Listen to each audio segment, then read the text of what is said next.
अस्सलामु अलैकुम वरहमतुल्लाहि वबरकातुह। अल्हम्दुलिल्लाह वस्सलातु वस्सलामु अला रसूलिल्लाह व अला आलिहि व अस्हाबिहि अजमईन। अम्मा बाद, मेरा सम्पूर्ण दाजुभाइ तथा दिदीबहिनीहरू, आज हामीहरू यो 7औं पाठमा छौं अनि आज हामीहरू यो बुझ्नेछौं कि रसूल सल्लल्लाहु अलैहि वसल्लमको युगमा र त्यसभन्दा पहिले र आजको यस समयमा पनि मनुष्यहरू फरिश्ता, देवदूत, ईशदूतहरूको उपासना र त्यसैगरी नबीहरूको पनि उपासना गर्दथे, त्यस बेलामा पनि र आज पनि। आज हामी यसैको खण्डन गर्नेछौं। अल्लाह तालाले कुरानमा भन्नुभएको छ, वला यामुरुकुम अन तत्तखिजुल मलाइकता वन नबिय्यिन अरबाबा। अर्थात अल्लाह तालाले यस कुराको आदेश कदापि दिनुभएको छैन, कहिले पनि दिनुभएको छैन कि तिमीहरू फरिश्ताहरूलाई र नबीहरूलाई आफ्नो रब, आफ्नो पूज्य र आफ्नो उपास्य मानिल्याऊ अनि तिनीहरूको उपासना गर्न थाल। अनि अल्लाह तालाले अर्को ठाउँमा भन्नुभएको छ कि वयौम यहशुरुहुम जमिआ। अल्लाह तालाले परलोकको जीवनमा सम्पूर्ण जनहरूलाई एकत्रित गर्नुहुन्छ, सम्पूर्ण मनुष्यहरूलाई एकत्रित गर्नुहुन्छ, एकै ठाउँमा जम्मा गर्नुहुन्छ। अनि त्यसैगरी थुम्मा यकुलु लिल मलाइका, फेरि फरिश्ताहरूसित यो सोध्नुहुन्छ। के सोध्नुहुन्छ कि अहाउलाई इय्याकुम कानु याबुदुन, यी व्यक्तिहरू तपाईहरुको उपासना गर्दै थिए, तपाईहरुले यसको आदेश दिनुभयो, यिनीहरूलाई बताउनु भयो। फरिश्ताहरूले के भन्नेछन्, कालु सुब्हानक अन्त वलियुना मिन दुनिहिम। हे अल्लाह, तपाई पवित्र हुनुहुन्छ र तपाई हाम्रो साथी हुनुहुन्छ, हाम्रो मद्दतगार हुनुहुन्छ। हामीहरूलाई कहिले पनि कदापि पनि यिनीहरूले हामीले यो आदेश दिएका थिएनौँ भने यिनीहरू हामीहरूको उपासना गरौँ।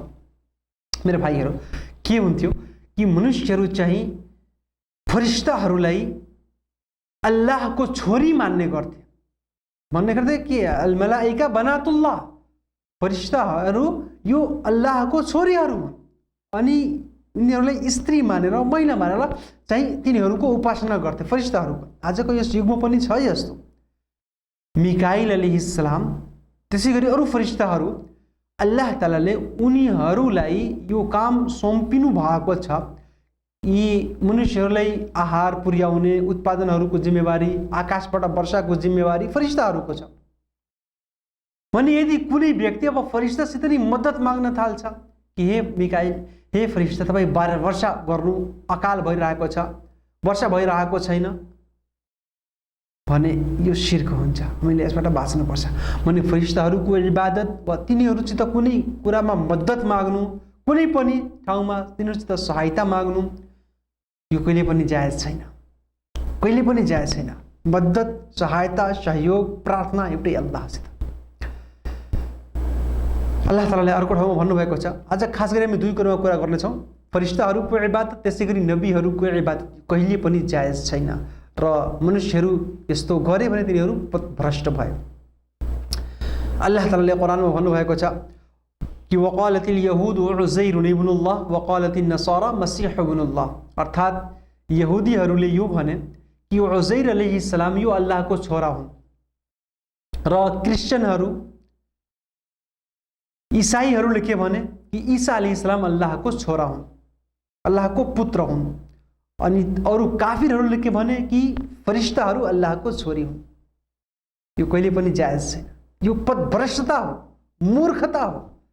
अल्लाहको कोही पनि छोरा छैन। ईसा अलैहिस्सलाम चाहिँ बिना पिता जन्म लिए, उहाँको पिता छैनन्। मरियम अलैहिस्सलाम उहाँको माता, उहाँको आमा हुन्, उहाँको कोही पनि पिता छैन। यिनीहरूले के भन्छ नि, यो अल्लाहको छोरा हुने होइन। युदाहिउ ذلك قولهم بأفواههم يضاهئون قول الذين كفروا من قبل قاتلهم الله أن يؤفكون। तिनीहरू पदभ्रष्ट भए, क्षतिग्रस्त भए, तिनीहरूको नै कथन हो, अल्लाहको कोही पनि छोराछोरी छैन। र त्यसै गरी अल्लाह ताला अरू अगाडि भन्नुभएको छ, इत्तखजु अहबारहुम व रुहबानहुम अरबाबम मिन दुनिल्लाह। एकदमै यो खास आजको यो समयमा लाग्ने महत्त्वपूर्ण आयत रहेको छ। हामी सम्पूर्ण यस कुरामा चाहिँ पहिले पसेका छौँ। धेरै मुस्लिमहरू कलमा पढिरहेका हुन्छन् तर पनि तिनीहरू पदभ्रष्ट भएका छन्। अल्लाहले के भन्नुभएको छ, इत्तखजु अहबारहुम, यी क्रिश्चियनहरू, यहुदीहरू र ईसाईहरू, तिनीहरू अल्लाहलाई छाडेर आफ्नो धर्म ज्ञाताहरूलाई, आफ्नो जुन तिनीहरूको सन्यासीहरू थिए, जुन पाद्री र सन्तहरू थिए, जुन तिनीहरूको धर्म गुरुहरू थिए, तिनीहरूले आफ्नो रब मानिलिएका थिए, आफ्नो पूज्य र उपास्य मानिलिएका थिए। अनि ईसा अलैहिस्सलामलाई पनि उनीहरूले आफ्नो पूज्य र उपास्य माने। त्यसै गरी उनीहरूलाई के आदेश दिइयो? वमा उमिरु इल्ला लियाबुदु इलाहम वाहिदा। तर उनीहरूलाई आदेश के दिइएको थियो? तिनीहरूले एउटै अल्लाहको उपासना गरून्। ला इलाहा इल्लाहु, उहाँ बाहेक अरू कोही पनि सत्य पूज्य र सत्य उपास्य छैन।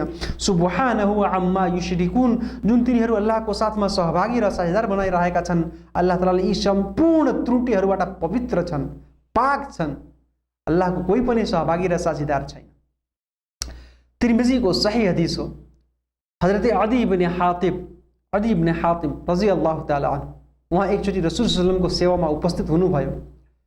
उहाँको घाँटीमा एउटा क्रस थियो, सुनको क्रस थियो, घाँटीमा लगाउनु भएको थियो। अल्लाहको रसूल सल्लल्लाहु अलैहि वसल्लमले भन्नुभयो, ए आदी, यसलाई निकालेर फालिदेऊ, यो एउटा मूर्ति हो, यसलाई निकालेर फालिदेऊ, वचन भन्नुभयो रसूल सल्लल्लाहु अलैहि वसल्लमले। अनि फेरि हजरत अदी इब्न हातिमले भन्नुभयो, हे अल्लाहको रसूल, कुरानमा यो आयत छ कि यहुदी र क्रिश्चियनहरू तिनीहरूले आफ्नो पादरी, आफ्नो धर्मगुरु, आफ्नो धर्मज्ञाता, आफ्नो सन्त, आफ्नो सन्यासीहरूलाई चाहिँ अल्लाह बाहेक पूज्य मानेका थिए। तर इसाई र क्रिश्चियनहरू, यहुदीहरू त कहिले पनि आफ्नो धर्मज्ञाता, आफ्नो पादरी, आफ्नो सन्यासी, धर्मगुरुहरूको उपासना गरेनन्। तिनीहरूको अगाडि तिनीहरूले कहिले पनि ढोक गरेनन्। तिनीहरू कसरी तिनीहरूलाई रब माने, आफ्नो पूज्य र उपास्य माने? अल्लाहको रसूल सल्लल्लाहु अलैहि वसल्लमले भन्नुभयो कि तिनीहरू चाहिँ तिनीहरूको उपासना त गरेनन्, तर वलाकिन्नहुम कानु इदा इस्तहल्लु लहुम शैयन इस्तहल्लुहु व इदा हर्रमु अलैहिम शैयन हर्रमुहु। यो तिनीहरूको उपासना थियो के तिनीहरूको धर्मगुरु, तिनीहरूको बुजुर्ग, तिनीहरूको वली, तिनीहरूको पीर मुर्शिद, सन्त र पाद्रीहरू जुन कुरालाई हलाल अर्थात् वैध गर्थे, जायज गर्थे, तिनीहरू त्यसलाई गर्न थाल्थे। तिनीहरू पनि त्यसलाई वैध मान्थे, तिनीहरूलाई जायज र हलाल मान्थे। अनि तिनीहरूको पाद्रीहरू जुन कुरालाई हराम गरिदिन्थे, तिनीहरू पनि त्यसलाई समाति लिन्थे, त्यसलाई ग्रहण गरिलिन्थे अनि त्यसलाई मान्न थाल्थे। अनि के भयो? उपासना मात्र ढोक गर्नु होइन, बरु कुरानलाई छाडेर, हदिसलाई छाडेर, सत्य कुरालाई छाडेर, अब जुन हाम्रो धर्मगुरुले भन्नुभयो, जुन हाम्रो पीर र मुर्शिद, जुन हाम्रो वलीले भन्नुभयो, त्यही नै सत्य छ। अब हामी मात्र यसैलाई मान्ने छौँ। अब हामी कुरान र हदिसलाई मान्नु हामीलाई आवश्यकता छैन, हामी खोज गर्ने छैनौँ। यो वास्तविकमा यही उपासना भयो। अल्लाहको रसूल सल्लल्लाहु अलैहि वसल्लमले हामीलाई यसबाट मनाही गर्नुभएको छ। यसबाट टाढा बस्ने हामीले प्रयास चाहिँ टाढा राख्नु भएको छ मेरो भाइहरू। त्यसैले कुनै पनि फरिश्ता वा अल्लाहको नबी, सन्देशवाहक, सन्देष्टा, पैगम्बरको पनि उपासना आराधना जायज छैन। उपासना आराधनाको यो अर्थ मात्र होइन कि उहाँको उपासना अर्थात् ढोक गर्नु, यो होइन। बरु कुनै पनि अवस्थामा जुन कुरा, जुन गुण र विशेषता, जुन कामहरू मात्र अल्लाहको लागि खास छन्, त्यसमा अरू कसैले सहभागी बनाउनु। हरेक ठाउँमा अल्लाह ताला नै हुनुहुन्छ। गोप्य कुराहरू, जुन गुप्तका कुराहरू छन्, जुन परोक्षका कुराहरू छन्, यो मात्र एक अल्लाहलाई थाहा छ। यो अल्लाहको गुण हो। अनि अरू कसैले यसमा सहभागी बनाउनु, रसूल सल्लल्लाहु अलैहि वसल्लमले पनि हरेक गोप्यका कुरा, हरेक चाहिँ परोक्षका कुराहरूको बारेमा ज्ञान छ भने यो कहिले पनि जायज हुँदैन। अदृश्यका कुरा चाहिँ मात्र अल्लाहले नै थाहा छ। जति अल्लाह तालाले बताउनु भएको छ आफ्नो नबीहरूलाई, त्यति उनीहरूलाई मात्र थाहा हुन्छ।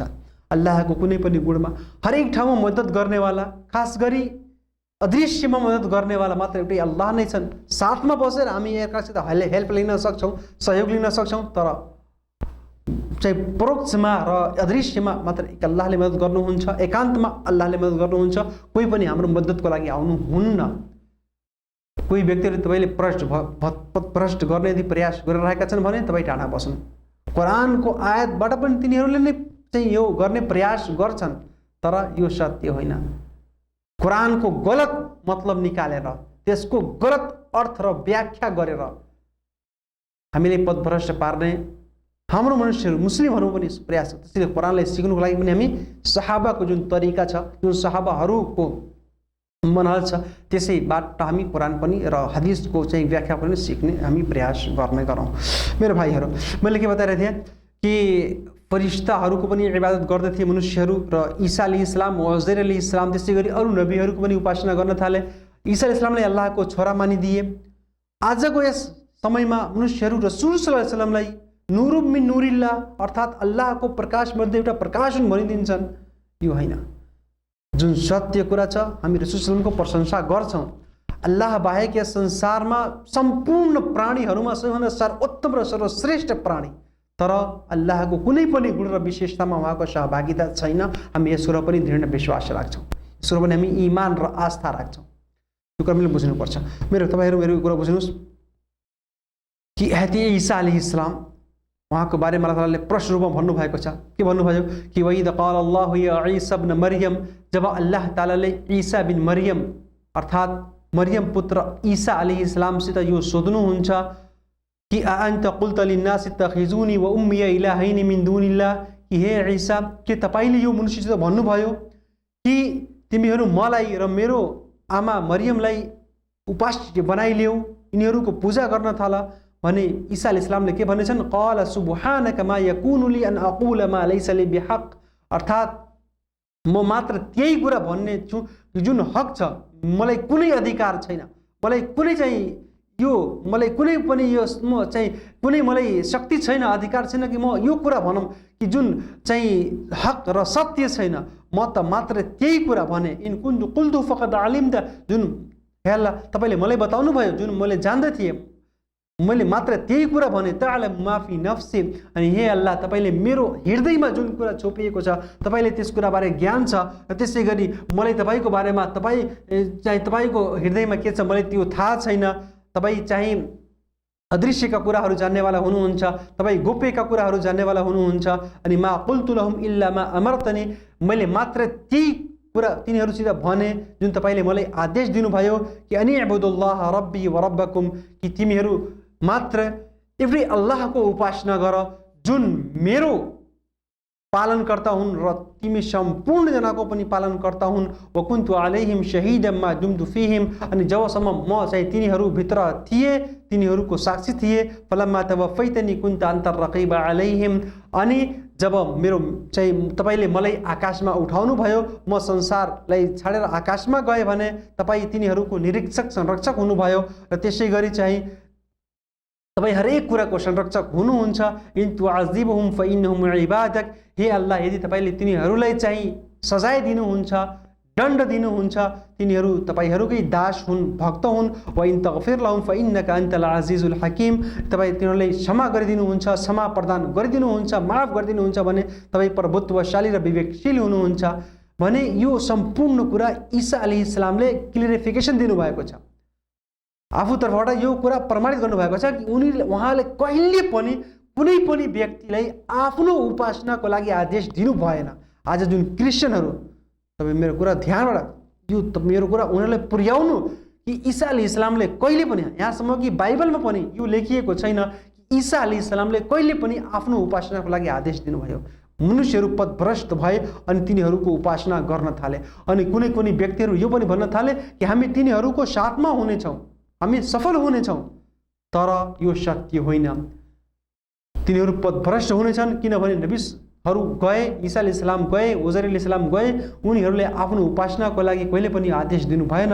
हाम्रो नबी मुहम्मद सल्लल्लाहु अलैहि वसल्लमले पनि कहिले पनि भन्नु भएन तिमीहरू मसित मद्दत माग, मसित सहायता माग। जब संसारमा थिए मनुष्यहरू उहाँसित सहायता माग्दथे, उहाँ कहाँ जान्थे अनि उहाँसित भन्थे आफ्नो समस्याको समाधानको लागि। रसूल सल्लल्लाहु अलैहि वसल्लम दुआ गर्नुहुन्थ्यो, तिनीहरूको समस्याको समाधान हुन्थ्यो। अली रज़ियल्लाहु अन्हुको आँखा दुखिरहेको थियो, रसूल सल्लल्लाहु अलैहि वसल्लमले आफ्नो थुक लगाउनु भयो, ठिक भयो। एउटा सहाबीको खुट्टा भाँच्यो एउटा युद्धमा, रसूल सल्लल्लाहु अलैहि वसल्लमले आफ्नो हात फेर्नुभयो, उहाँको खुट्टा ठिक भयो। तर संसारबाट गएपछि कुनै पनि सहाबा यस्तो गर्नु भएन, किनभने रसूल सल्लल्लाहु अलैहि वसल्लमको यो तालिम थियो, उहाँको यो प्रशिक्षण थियो कि ला तत्तखिजु क़बरी ईदन युअबद, ला तत्तखिजु क़बरी वसनन युअबद, कि तिमीहरू मेरो कबरलाई बुत अर्थात् मूर्ति नबनाइलियो, तिमीहरू यसको उपासना गर्न थाला। रसूलले चाहिँ वचन भन्नुभयो जस्तो मनुष्यहरू चाहिँ बुत बनाएर मूर्ति बनाएर पूजा गर्न थाल्छन्, रसूल सल्लल्लाहु अलैहि वसल्लमको कबरको उपासना गर्नु वा त्यसको तवाफ गर्नु वा त्यहाँ गएर मद्दत माग्नु वा उहाँको कबरतर्फ हात उठाएर दुआ गर्नु, मेरो भाइहरू यो सत्य छैन। तपाईँ दुआ गर्न चाहनुहुन्छ, काबाको दिशामा हात उठाएर दुआ गर्नु यो सही कुरो हो, सत्य कुरो हो, काबाको दिशामा हात उठाएर दुआ गर्नु। त्यसै गरी जुन धेरै नराम्रो कुरोहरू छन् यो सबैले बाँच्नुपर्छ, आफ्नो तौहीदलाई बचाउनुपर्छ, यसमा दृढ रूपले कायम बस्नुपर्छ अनि हरेक प्रकारको शिर्कबाट हामीले बच्ने प्रयास गर्नुपर्छ। अल्लाहको चाहिँ गुण र विशेषताहरूमा कोही पनि उहाँको सहभागी छैन, यसमा कुनै पनि कम्प्रोमाइज हुँदैन, यसमा कुनै पनि सम्झौता हुँदैन। हामी हरेकजनाको आदर र सम्मान गरौँ, जुन उनीहरूको गुण र विशेषता छ, जुन उनीहरूको दर्जा छ त्यसलाई दिने प्रयास गरौँ। दर्जाबाट अरू माथि गरेर उहाँलाई अरू दोस्रो स्थान दिने हामी प्रयास नगरौँ, किनभने रसूल सल्लल्लाहु अलैहि वसल्लम स्वयं भन्नुभयो, ला तुतरूनी कमा अतरतिन नसारा इब्न मरियम फइन्नमा अना अब्दुहु फकुलु अब्दुल्लाहि व रसूलु। यो सही बुखारीको हदिस हो। अल्लाहको रसूल सल्लल्लाहु अलैहि वसल्लमले भन्नुभयो कि तिमीहरू मलाई त्यति नबढाइदिऊ जस्तो कि ईसा अलैहिस्सलामलाई क्रिस्चियनहरूले ईसाहरूले बढाएर चाहिँ माथि गरिदिए। म अल्लाहको भक्त हुँ, म अल्लाहको रसूल हुँ, तिमीहरू मलाई अल्लाहको रसूल, अल्लाहको भक्त, अल्लाहको दास मान्ने गर। त्यसै गरी मेरो भाइहरू हामी यो कुरा मात्र गरौँ, यसबाट बढी गर्ने प्रयास नगरौँ। अनि के थाहा भयो कि फरिस्ताहरूको पनि इबादत जायज छैन र त्यसै गरी चाहिँ जुन नबी र वलीहरू छन्, नबीहरू छन्, तिनीहरूको पनि इबादत र उपासना जायज छैन। अब भोलिको पाठमा इन्शाअल्लाह हामी जुन संसारमा महान पुरुषहरू छन्, वली, त्यसै गरी जुन मुर्शिदहरू आफ्नो पीर मान्ने गर्छन् मनुष्यहरू, अनि तिनीहरू कसरी उपासना गर्छन्, इन्शाअल्लाह यो सम्पूर्ण कुरा हामी भोलि गर्नेछौँ। हाम्रो व्यक्तिहरू के भन्ने गर्छन् कि हामी तिनीहरूको उपासना गर्दैनौँ, उपासनाको जुन विश्लेषण छ, जुन यसको व्याख्या छ, जुन यसको परिभाषा छ, त्यो थाहा छैन। उपासनाको परिभाषा बुझ्नु, उपासनाको कति प्रकारहरू छन् यो बुझ्नु, इन्शाअल्लाह तपाईँलाई हरेक कुरा थाहा हुन्छ। त्यसैले कुनै पनि यस्तो खालको अल्लाहको साथमा सहभागिता जायज छैन। मद्दत अल्लाहसित नै माग्नुपर्छ अनि सत्य भएर जुन सही मार्ग छ, एकेश्वरवादको मार्ग छ, त्यस मार्गमा प्रयास गर्नुपर्छ। इन्शाअल्लाह अब भोलिको कुरा हामी भोलि गर्नेछौँ। अल्लाह तालाले हामी हरेकजनालाई हरेक राम्रो कर्म गर्ने तौफिक प्रदान गरून्, शिर्कबाट बचाउन् र तौहीदको मार्गमा हिँड्ने हामीलाई शक्ति, क्षमता र प्रेरणा दिउन्। आमिन। वस्सलामु अलैकुम वरहमतुल्लाहि वबरकातुहू।